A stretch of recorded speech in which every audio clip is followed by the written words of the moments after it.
Bonjour à tous, on se retrouve pour un nouvel épisode du CQFR, une nuit NBA avec 8 matchs au programme, Shai. Pas forcément beaucoup de matchs très intéressants, mais on va commencer avec une perf assez impressionnante. C'est une perf Mm. individuelle, c'est celle de De'Aaron Fox. De'Aaron Fox qui a égalé son record en carrière, 44 points. 44 points lors d'une victoire des Kings contre les Lakers, 130-120. 44 points, comme je l'ai dit, c'est donc son record en carrière égalé. Mais ce qui est intéressant, c'est que c'est son 7e match cette saison déjà. Je crois que il me semble avoir lu ça. 7e match ouais, avec au moins 40 points. Ce qui est quand même assez impressionnant sur une saison NBA de claquer 7 matchs avec au moins de 40 points, mais sans jamais aller au-dessus de 44 du coup. Ouais, bah, de toute façon, c'est devenu un joueur depuis l'année dernière, je trouve, et paradoxalement, c'était qu'une série de playoffs qu'ils ont perdu, mais il y a un changement de statut un peu chez Fox. Alors, il a pas été All-Star cette année. C'est un peu, bon, moi, j'avais pas trouvé ça très juste, mais après, qui t'enlève, qui tue, c'est toujours la question. Mais en tout cas, pour moi, c'est un All-Star même cette année. Les Kings sont un peu trop irréguliers à mon goût. Là, tu Ouais. vois, ils sont capables de battre des Lakers qui étaient franchement plutôt en forme. Et Fox reste la valeur étalon de l'équipe parce qu'on parle beaucoup de Sabonis qui est très précieux, qui est Qui, excellent, au mais passage, ouais, Sabonis, 16 points, 20 rebonds, 12 passes encore cette nuit. ouais, Encore un le triple-double. triple-double, la série, bon, je pense qu'il va, vu que visiblement ça l'intéresse, il va quand même égaler puis dépasser la série de Kevin Love de double-double consécutif, je pense. C'est 53, il doit se rapprocher des 50 là. Ouais, Euh, fin de la quarantaine. on a vu la dernière fois que ça lui tenait quand même à cœur au point de re-rentrer dans des matchs, donc je pense que celle-là, il va la faire. Mais Sabonis, c'est évidemment très très très important. Mais Fox, c'est le mec qui peut les faire basculer vers un niveau supérieur, qui peut leur faire gagner une série, en fait, tu vois, ou un match clé. C'est toujours l'impression que j'ai eue. Là, sur ce match-là, il a été même dans le dernier, dans le dernier carton, quand les Lakers tentent de se rapprocher un peu, à chaque fois, il remet un panier derrière. Il est ultra efficace. Il a cette étiquette de joueur clutch aussi, hein, mine de rien. Il a gagné Il a été le Mister voilà, Clutch, ouais, le l'an Mister dernier. Clutch, le trophée du joueur le plus clutch de l'année. Et c'est pas usurpé. C'est un joueur je le trouve encore à un moment charnière. Il est dans une situation un peu entre deux où c'est clairement un All-Star, qu'il soit sélectionné ou pas. Il a ce niveau-là de franchise player, c'est un peu le visage de la franchise. Et il lui manque encore le passage au statut de superstar, de mec dont tu sais qui va te faire gagner une série ou un match compliqué. Et bon, là, sur des matchs comme ça contre les Lakers, 44 points, 19 sur 32, des paniers importants. Et une victoire, une très bonne victoire pour les Kings parce que les Lakers étaient qu'à une victoire et demie, je crois. Et c'était important pour la course au play-in, tout simplement. Enfin, ou au fait d'éviter le play-in. Ouais, il y a une course assez folle à l'ouest. De toute façon, entre la 5e et la 10e place, c'est très serré. Sacramento peut encore espérer justement finir dans le top 6. Pour l'instant, ils sont 6e. Pour Fox, je pense que c'est. En fait, depuis l'an dernier, il est rentré dans son prime, ce qu'on appelle le Mm. prime, dans la meilleure période de sa carrière. Il est le joueur. Alors, il peut toujours évoluer, comme tu as dit. Je ne sais pas s'il atteindra un jour ce plafond de vraiment superstar, superstar. On parle des joueurs, tu vois, qui sont dans les 5, 6, 7, 8 joueurs, les meilleurs joueurs de la ligue, Mm. ceux théoriquement autour duquel tu pourrais bâtir une équipe et aller au titre, parce qu'au final, il n'y a vraiment qu'une petite poignée de joueurs comme ça à chaque fois. Mais on est sur un joueur super confiant. Tu as parlé de ses playoffs. Il avait été bon en plus. Il avait été très très bon sur Ouais, cette série avant contre de les se faire Warriors. mal à la main. Mm. Il avait été vraiment intéressant. Il avait largement tenu tête à Curry. C'est un joueur excellent. C'est un sacré scoreur en fait. C'est un meneur qui est un sacré scoreur. Mm. Je trouve pas que la passe soit sa qualité première. Alors je dis même pas ça parce que cette nuit il a fait 4 passes, mais avec sa vitesse, sa capacité à vraiment prendre le dessus en contre 1, c'est pour ça que ça le rend aussi fort dans les quatrièmes cartons. C'est que Ouais, il peut faire la différence à tout moment au final. ouais. Et sinon, j'ai pas trop aimé le match des Lakers, mais bon, ça c'est la vérité d'un soir, hein, mais j'ai pas. LeBron a été bon, Hachimura aussi. LeBron fait 31 points, 13 passes. Anthony Davis, ça a été plus compliqué, 14 points. Il a eu des petits soucis de faute et défensivement, j'ai pas aimé leur match. Les Kings ont shooté à 55%, les Lakers à 51%. Et je trouve que c'est une occasion manquée pour les Lakers. Je trouvais ça un peu décevant, voilà. Ouais. Allez, on enchaîne avec une prestation collective, cette fois-ci une performance assez impressionnante, c'est celle des Golden State Warriors qui ont Mm. écrasé les Milwaukee Bucks à domicile. Ils rentraient de leur road trip plutôt convaincant d'ailleurs, 3 victoires sur 4 à l'Est. Et là, ils ont joué contre le deuxième de la conférence Est, une victoire 125-90. Alors Milwaukee, qui restait sur une belle prestation sans Yanis, bon là, ils se déplaçaient à l'autre bout du pays, effectivement. Le match, non, quoique le match d'avant était déjà à l'ouest. J'ai peut-être une bêtise. Ils ont déjà joué contre les Clippers. C'était peut-être déjà à Los Angeles. Donc, au final, il n'y avait pas ce long déplacement, oublions. Mais Milwaukee, qui capable défensivement, qui a montré des choses depuis l'arrivée de Doc Rivers et qui là prend un bouillon, surtout en première mi-temps. Ils prennent, je crois, 78 points en première mi-temps. Il y a 29 points en 31 minutes de Stephen Curry, 20 points de Jonathan Kuminga en 25 minutes. Voilà, les Warriors ont déroulé. Les Warriors confirment leur forme actuelle, en fait. Ouais, et alors, il y a juste le petit bémol sur le road trip dont tu parlais. Bon, ils ont vraiment été en forme, mais ils ont pris une gigantesque claque contre Boston quand même. Mais sinon ouais, là, ils ont été bien. Curry a été bien, 29 points à 10 sur 18. Tu parlais du début de match qui a été mauvais pour Milwaukee. Le dernier carton a été cata aussi, 32-9. C'est ça, si je dis pas de bêtises. Si le dernier carton, c'est 32-9, c'est ça. Ouais. Voilà, c'est-à-dire qu'ils reviennent un peu dans le troisième. D'ailleurs, à ce moment-là, j'ai voulu commencer à mettre le match. Tu vois, j'ai repassé un peu sur ce match. Il y avait plusieurs matchs en même temps. Je regardais un peu le Thunder. Enfin bref. Ouais, moi aussi. Ouais. Et donc, il se recolle un peu. Et en fait, dès le début du quatrième quart-temps, ça devient une purge parce que Milwaukee met pas un panier. Ah, c'est ça, quoi. J'ai vite refait le chemin inverse. Kuminga 20 points, c'était bien aussi. Là, ils sont revenus à la formation avec Klay Thompson sur le banc. Podziemski est à nouveau titulaire. Et ça a bien fonctionné, les Warriors. Plus 35 quand même contre Milwaukee, c'est plutôt satisfaisant pour eux. Ouais. Les Warriors qui sont 9e à l'ouest. Ce qui est fou, c'est qu'on a l'impression qu'ils perdent plus depuis très longtemps. Et malgré ça, ils ne sont pas remontés beaucoup plus haut. Mais avec les déboires de Dallas, Golden State peut encore clairement viser cette 8e place. Il n'y a quasiment pas d'écart. Ils ont quasiment le même bilan. 34-28 pour Dallas, 33-28 pour Golden State. Et il y a même encore possibilité d'aller chatouiller un peu plus haut, même si Phoenix et Sacramento ont un peu plus de marge. Et voilà, les Warriors, en tout cas, montent en puissance au meilleur moment sur la dernière ligne droite de la saison. Ils ont trouvé leur rotation. Ils ont récupéré Wiggins. Et tu as vu cette petite interaction entre les meilleurs amis du monde, Patrick Beverley et Chris Paul? Non, j'ai pas fait gaffe. C'est une situation où Beverley attaque le ballon et Chris Paul l'évite à moitié et tout, et l'autre fait une cascade pas possible, et derrière il vient lui taper dans la main, puis il lui tape sur les fesses. L'autre il veut rien avoir à faire avec lui. C'est toujours aussi tendu entre eux depuis les déclats de Beverley l'année dernière, ou il y a 2 ans, que j'avais trouvé assez folle. Il lui a dit qu'il était cuit, quoi. Je me souviens exactement. C'était sur ESPN, il lui avait dit. Je le burn. Il lui avait dit Chris Paul c'est un plot en défense, personne ne le respecte. Enfin, il était allé très très loin, en tout cas. Mais ouais, donc là, une petite interaction sympa, petite tape sur les fesses. J'étais passé à côté. Que Chris Paul en voulait pas du tout. Il n'était pas du tout dans la camaraderie. Là. J'ai vu que Draymond a pris une technique. Ça faisait longtemps. Et il n'est pas passé loin. Il y a eu un des moments justement où j'ai mis le match, il y avait une semi-échauffourée, je ne vais pas appeler ça comme ça. Je crois que c'est avec Portis, mais j'ai un doute. Et tu vois, il y avait moyen de se prendre une double technical et lui du coup sorte. Mais bon, au final, il comparait peut-être les patates qu'ils ont mis respectivement à l'entraînement, l'un à Mirotic et l'autre à Jordan Poole. Non, c'est moi qui ai mis la plus forte. Non, c'est toi. J'ai l'impression que Portis ça a laissé plus de traces quand même, mais bon. Ah bah il y en a un qui est plus dans la ligue. Ouais. Alors l'autre, il est plus. Il avait pété la mâchoire. Ah ouais, complètement. Et puis surtout, Mirotic n'avait pas du tout été soutenu. C'était par les Bulls. C'était à Chicago. Ouais. Oui, Chicago, je dis pas de bêtises. Oui, c'était à Chicago, oui. Il n'avait pas du tout été soutenu, et du coup, il était parti petit à petit de l'effectif. Alors que Jordan Poole, bon, il a plutôt été globalement soutenu, et il a signé un énorme contrat derrière en guise de consolation. C'est vrai. Allez, on peut continuer avec la victoire des Clippers, par exemple, celle des Clippers contre les Rockets. Les Clippers n'ont pas mené avant les 3 dernières minutes du match sur un panier de Paul George qui les fait enfin passer devant Houston, a mené tout du long, mais a perdu. Victoire des Clippers 122-116. Ils ont quand même trouvé les ressources à la fin. Il y a 28 points de Kawhi Leonard, avec 7 passes aussi notamment. 21 points pour Paul George, 21 points pour James Harden. Et Los Angeles qui gagne son 40e match de la saison. Ils ne sont pas tout à fait sur le standard Phil Jackson, c'est-à-dire que c'est 40 victoires et 21 défaites pour le coup. Donc, ils sont pas loin. Un match d'écart sur le standard. La théorie Phil Jackson des équipes qui peuvent être championnes sont celles qui gagnent 40 matchs avant d'avoir leur 20e défaite. C'est pas passé loin pour Los Angeles, mais voilà, beau succès. Encore une grosse perf d'Alperen Sengun, 23 points, 19 rebonds, 14 passes. Triple-double, c'est bien juste après. Hier, j'avais comparé son développement à celui de Jokic, toute proportion gardée évidemment. Et il fait le genre de match dont était déjà capable Jokic au même stade de sa carrière. Et donc voilà, joueur toujours, je le disais hier, intéressant et bouillant en ce moment. Bon là, ça n'a pas suffi. J'ai bien aimé Mason Plumlee chez les Clippers, sorti de banc, 8 points, 11 rebonds, 3 contre.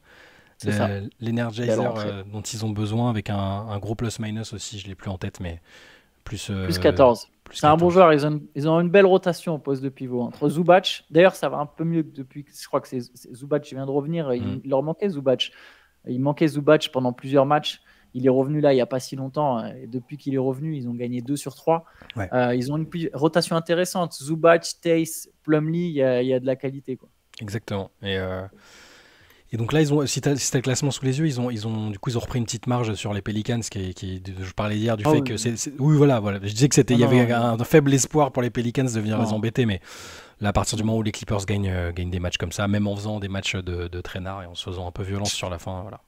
Les Pelicans sont plus proches de sortir du top 6 que de se rapprocher des Clippers. Je pense qu'il y a même plus de chances. Je sais que tu aimes beaucoup New Orleans, mais avec leur irrégularité et le classement dont il est fait, il y a plus de chances de voir New Orleans sortir du top 6 que de voir New Orleans passer 4e. Mais par contre, ça nous donnerait pour l'instant une série très très intéressante, Clippers-Pelicans au premier tour.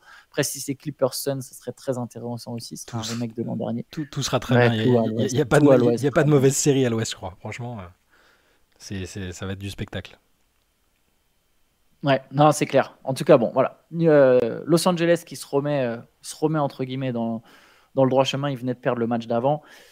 On peut passer. En bref, il y a un autre match qui m'intéresse, c'est la victoire d'Orlando contre Washington. Ça m'intéresse parce que cette équipe du Magic, elle est vraiment en grande forme. C'est sa 5e victoire de suite, la 8e en 9 matchs. Je sais que ça va te faire plaisir.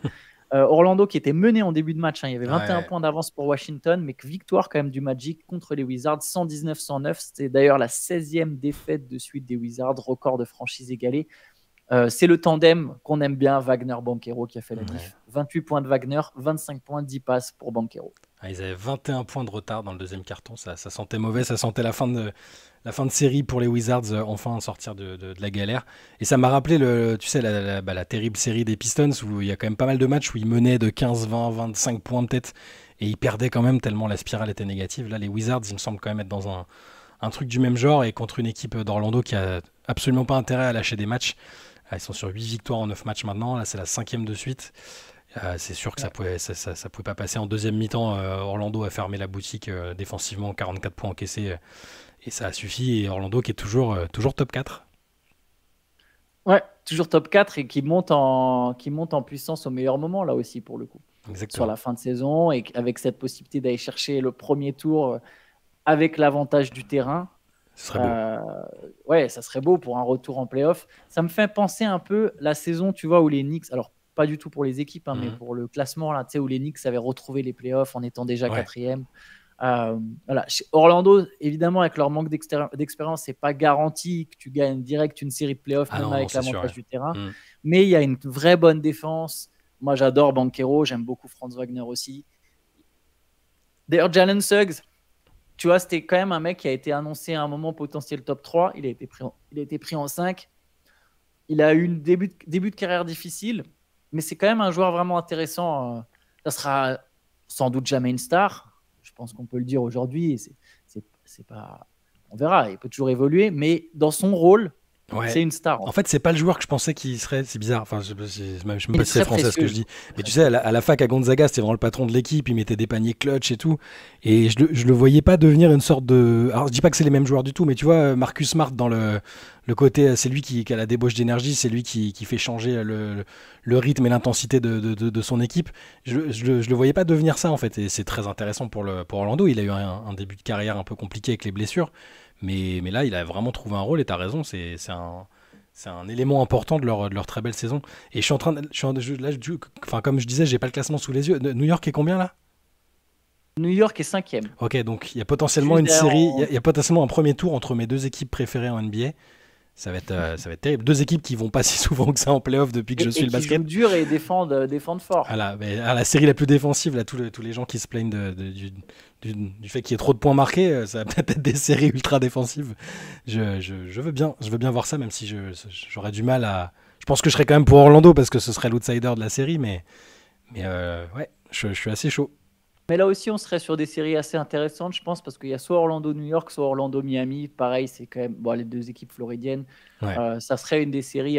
Sans la série d'Orlando, je suis content qu'Orlando. Alors, la place dans le top 6 n'est pas validée, hein, Mhm. mais il y a quand même, il y a pas tant d'écart que ça. Les Sixers, par exemple, dont on va parler, sont passés 7e, mais il n'y a qu'un un match et demi d'écart Mhm. entre les deux équipes, quoi. Ouais. À Philadelphie, ça dégringole un peu, ouais. Beaucoup même. Bah, on peut en parler. Philly qui a perdu contre Memphis. Alors, c'est pas le match dont on va rester le plus longtemps dessus, mais voilà. Memphis a gagné 115-109 contre les Sixers. Et évidemment, il manque du monde. Il n'y a pas Tyrese Maxey, il n'y a pas Joel Embiid. Euh, mais il y a, ouais, défaite contre Memphis, c'est toujours compliqué. 30 points de Jaren Jackson Jr., qui a pris 25 tirs, 10 points de Nicolas Batum. D'ailleurs, on n'a pas donné les stats de Bilal, mais Bilal, c'était 7,4 rebonds Ouais, il était pour les titulaire, Wizards. titulaire 28 minutes, 7,4 rebonds, une passe, une interception et un contre pour Bilal. Pour revenir à Memphis, je suis assez content que je vais dire mes Grizzlies alors que je viens de dire que j'avais deux autres équipes préférées en NBA, hein, mais tu sais que j'aime bien les Grizzlies et j'aime bien le fait qu'ils emmerdent du monde comme ça, c'est-à-dire qu'ils ont absolument plus rien à jouer, mais ils arrivent à battre des équipes qui ont quelque chose à jouer et ça me plaît beaucoup. Donc Ouais. là forcément Philadelphie est diminué, mais tu vois, aller gagner à Philadelphie avec Jared Jackson Jr. qui est bon, Jake Laravia dont on parlait déjà avant-hier, 19 points, 13 rebonds. J'aime bien voir des joueurs émerger comme ça et se montrer pour la saison prochaine pour laquelle j'ai beaucoup plus d'ambition et d'optimisme pour Memphis. Après, c'est toujours compliqué de savoir ce que ça vaut un joueur qui performe dans un Bien tel sûr, contexte, tu vois. bien Mais bon. sûr. Et, Mais ouais. Philadelphie avait 12 points d'avance à l'entame du quatrième quart-temps et ça a flanché. Ça a flanché, Ils n'ont c'est pas de pas. closer, en fait. Là, il y a pas, t'as Ouais, pas Maxi. C'est limite Kelly Oubre qui prend les responsabilités, quoi, dans cette ouais. équipe. Et Au du coup, scoring, quoi. Il faut jouer des. vu la dynamique et vu que le retour d'Embiid n'est pas non plus imminent, ça sent le play-in pour Philadelphie. Après, on verra. Il n'y a pas tant de marge, mais oui, je suis d'accord avec toi. Je pense aussi que ça sent le play-in. Je pense aussi que ça sent le play-in parce que cette équipe, elle va avoir du mal à scorer. Il faudrait vraiment qu'elle trouve une espèce. Après, il y a le bon coach pour. Nick Nurse, c'est celui qui peut essayer de sublimer un collectif offensivement. Ouais. Mais c'est vrai que juste devant, il y a quand même Miami, New York, Orlando.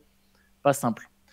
On peut passer à une autre perf de MVP, celle de Shai Gilgeous-Alexander. 37 points. Victoire du Thunder contre les Portland Trail Blazers. D'ailleurs, on n'en a pas parlé. On aurait pu ouvrir par ça. Le match a fini plus tard que prévu. Hmm. Bismack Biyombo a fait un malaise. On peut C'est un dire ça malaise, comme hein, ça. ça ressemble à un malaise, ouais. Comme un espèce de malaise vagal. Il s'est écroulé en fait après un temps mort devant le banc. Il a commencé à s'écrouler. Ses coéquipiers l'ont retenu. Les médecins sont venus, l'ont examiné longuement. Ça a créé un long délai sur le match. A priori, tout va bien. Ils n'ont Ouais, rien révélé d'alarmant. le staff médical, en fait, le staff médical des Blazers l'a pris en charge tout de suite. Et ce qui faisait peur sur le coup, c'est qu'il est debout et il s'écroule. Et tu sais, on a vu tellement malheureusement des footballeurs, par exemple, je sais pas, je repense toujours à Christian Eriksen, tu sais, des mecs qui font des attaques, des crises cardiaques en plein milieu des matchs et c'est terrifiant, les mecs qui peuvent y passer. Là, apparemment, c'était que un malaise parce qu'il a rapidement retrouvé ses esprits et les nouvelles ont été bonnes rapidement, mais ça fait très peur parce qu'il est debout et puis il tombe d'un coup et les mecs ils s'en rendent compte. Il peut même, enfin, tu peux te faire très mal, tu peux shooter Ouais. lourdement, chuter Ah lourdement. Le bah, mec, c'est un double mètre, tu t'éclates contre le banc. Donc heureusement, voilà, on lui souhaite un bon rétablissement. On espère que c'est pas grand chose, un petit coup de fatigue, un petit malaise, mais ça a effectivement fait un peu flipper. yes. Et bon, du coup, après pour le match, donc le Thunder un peu secoué a quand même Mm. gagné 128-120. En restant, les Blazers étaient longtemps au contact. Chez Gilgeous-Alexander, comme je le disais, 37 points à 13 sur 23, encore une fois très efficace, 5 passes d'ess. Il y a 31 points de Jalen Williams, qui a été important, notamment à la fin aussi. Ouais, En face, 29 points d'Anthony Simons. Bon, cette équipe des Blazers, là, il y avait Jeremy Grant. Je me moquais un peu l'autre fois des titulaires qu'il peut y avoir, ouais. ou en tout cas de l'équipe alignée par Portland. Mine de rien, bon, ils se débrouillent quand même. Ryan Rupert un peu maladroit, 1 sur 6 sur ce match. Ouais, il a joué 18 minutes, ça c'est cool. Il a du temps de jeu, mais il a été moins à son avantage qu'au match précédent. Portland, quand même, ils sont revenus. Quand j'ai mis le match, ils ont fait un bon petit run. Ils sont revenus à 2 points, je crois. 2 points à 4 minutes de la fin. Et c'est là qu'on a Ouais. vu Jalen Williams mettre des shoots, chez Gilgeous-Alexander mettre des shoots. Et il faut, je pense, aussi dire un petit mot de Chet Holmgren qui a été excellent. 21 points, 14 rebonds, 5 passes. Je pense qu'il doit avoir l'un des meilleurs plus-minus du match aussi, si tu as ça sous les yeux, parce que j'ai pas le box score, mais Le vrai bon plus, impact le de, plus minus de qui, pardon? de Chet Holmgren. Chet Holmgren, oui, plus 32. Bon, 21 voilà. points, 14 rebonds, 5 passes. Comme Voilà, ça. dans une victoire alors il gagne de combien? Il gagne que de 8 points et voilà, plus 32, c'est quand même solide. Ouais, clairement. Continuons avec la victoire de Chicago contre Utah, 119-117. 29 points de DeMar DeRozan, 23 points de Nikola Vucevic, 25 points de Kobe White. J'ai l'impression que c'est toujours les 3 mêmes hommes du C'est côté pareil, de Chicago qui font la diff. Le 5 majeur en fait, de Chicago est plutôt pas mal. Hein. Chicago qui va aller jouer le play-in, qui aura sa chance de jouer en play-off parce que mine de rien, un play-in avec Philly, Indiana, Atlanta, il y a une place à prendre.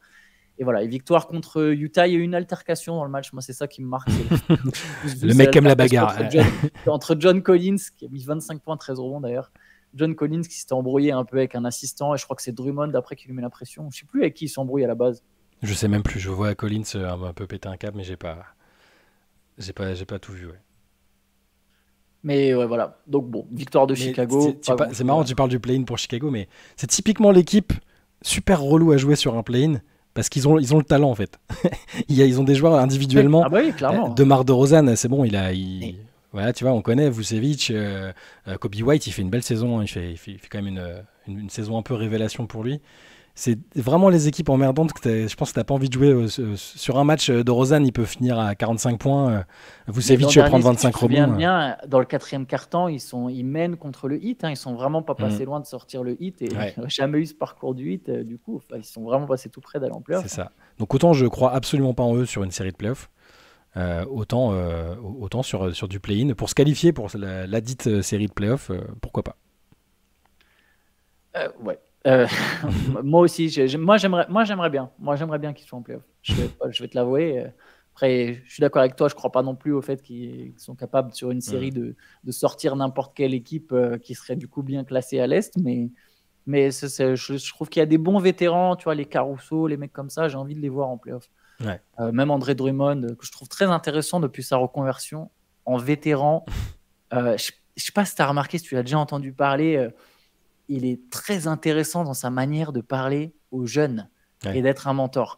C'est un mec qui était programmé pour être une star. J'ai vu plusieurs extraits comme ça. Il faudrait qu'un dans une let's session ou dans un CQFR, je dise exactement ce qu'il a dit, mais c'était censé un mec qui était censé être une star. Il n'a jamais vraiment réussi à passer ce cap, même s'il est peut-être All-Star. Lui. Il est All-Star. Il a été All-Star, donc tu vois, il a eu son gros contrat et tout. Il explique comment il a tout perdu. Je trouve ça super intéressant. Il y a un recul sur lui-même.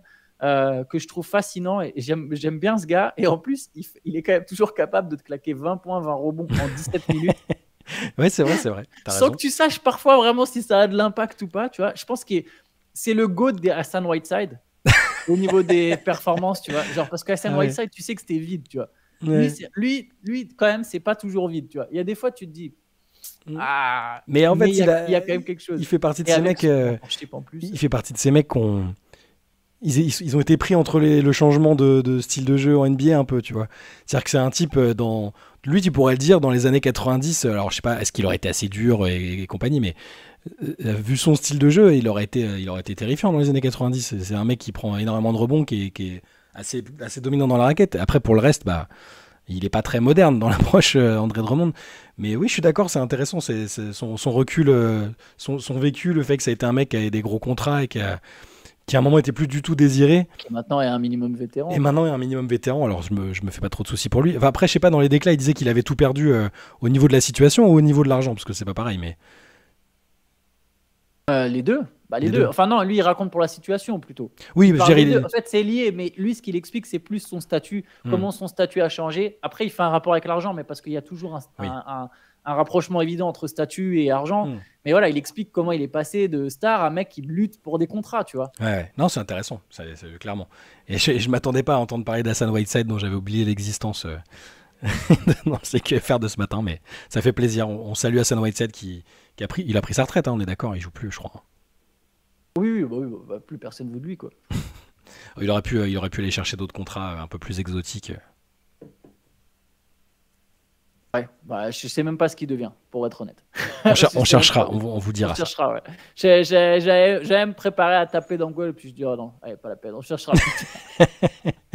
Allez, et dernier match de la nuit. Non, c'était celui-là. Non, il te reste l'équipe dont j'ai mis le maillot exceptionnellement aujourd'hui sans savoir, mais voilà. Les Cleveland Pardon. Cavaliers. Je l'ai ouvert sur ESPN et du coup, c'est Atlanta qui a battu Cleveland 112-101. Je suis désolé, je suis un peu à la masse ce matin. Atlanta qui match important, toujours pareil, on est dans la course au play-in. Alors de toute façon, les Nets se tirent des balles dans le pied eux-mêmes, mais Atlanta qui reprend 3 victoires d'avance en battant Cleveland. Cleveland qui jouait sans Mobley, sans Donovan Mitchell. Ouais. Cleveland qui lutte un peu plus d'ailleurs sans Donovan Mitchell. J'ai l'impression qu'on voit toute l'importance de Donovan Mitchell en ce moment, même si les Cavs ont quand même battu les Celtics, que j'avais annoncé au passage dans la Head Session. C'est vrai. Écoutez Antoine Pimel pour vos pronostics, surtout pas moi. Voilà. Écoutez-moi, mais une fois sur 30. Je veux dire la bonne fois. Et donc, du coup, victoire de l'Atlanta, 23 points de Bogdan Bogdanovic, 23 points de Saddiq Bey. Cleveland avait l'occasion de reprendre la deuxième place après, parce que Milwaukee a perdu, comme on l'a dit tout à l'heure. Et ils ont encore pris beaucoup de retard, comme contre Boston. Là, ils avaient 21 points de retard. Ils sont revenus dans le troisième quart-temps. Mais Atlanta a fait le job pour, comme tu dis, se replacer bien comme il faut, enfin conforter un peu leur place vis-à-vis de la lutte pour le play-in. Saddiq Bey est très bon. C'est marrant, Saddiq Bey, ça fait partie des joueurs, de temps en temps, je me dis, attends, je l'aime bien ce gars-là, et puis après, il redisparaît un peu, ou alors on parle pas trop de lui, mais je sais pas, j'aime plutôt bien ce gars. Et Bogdanovic a aussi mis 23 points. Et Cleveland a été complètement éteint dans le quatrième quart-temps avec 12 points marqués. 12, si t'as ça sous les yeux, je veux bien. Je suis encore, je l'ai pas. 12 points, 12 points marqués. 12. C'est simple, ils avaient un point d'avance et du coup, ils se font remonter. 25-12. Donc voilà, occasion manquée de prendre la deuxième place, mais Cleveland a toujours, malgré l'absence de Donovan Mitchell et d'Evan Mobley qui s'est blessé, on n'a pas la durée, mais je sais plus si c'est Woj ou Shams qui a fait un tweet hier soir pour dire absence, enfin extended period, donc ça veut dire qu'il va quand même manquer pas mal de matchs et c'est un peu dommage pour les Cavs. J'espère qu'il reviendra en assez bonne forme pour le début des playoffs. Yes. Bah écoute, on va se laisser là-dessus. Cet après-midi sur la chaîne, vous pourrez retrouver le replay de la late session justement dont je parlais. Vous pourrez m'entendre dire les Cavs vont battre les Celtics avec beaucoup d'assurance. Il y a évidemment plein de choses plus intéressantes à entendre. On est revenu notamment sur les équipes qui s'étaient pas mal foirées à la draft depuis 2010. On a essayé d'analyser, voir qui avait fait les pires choix. Il y a Anthony Bennett en photo. Pour le coup, c'est ok. C'est ça que tu as mis le maillot des Cavs. Je l'ai vu, je me suis dit, tiens, c'est vrai. C'est le maillot de Kyrie. C'est le maillot de Kyrie, ouais. Évidemment que j'ai pas un maillot de LeBron des Cavs. Je suis quand même un peu de. Brown Sixers. Voilà. Bon, bah écoutez, on se retrouvera demain aussi pour un nouveau CQFR. En attendant, bonne journée à tous. Bonne journée. Ciao. Ciao, ciao.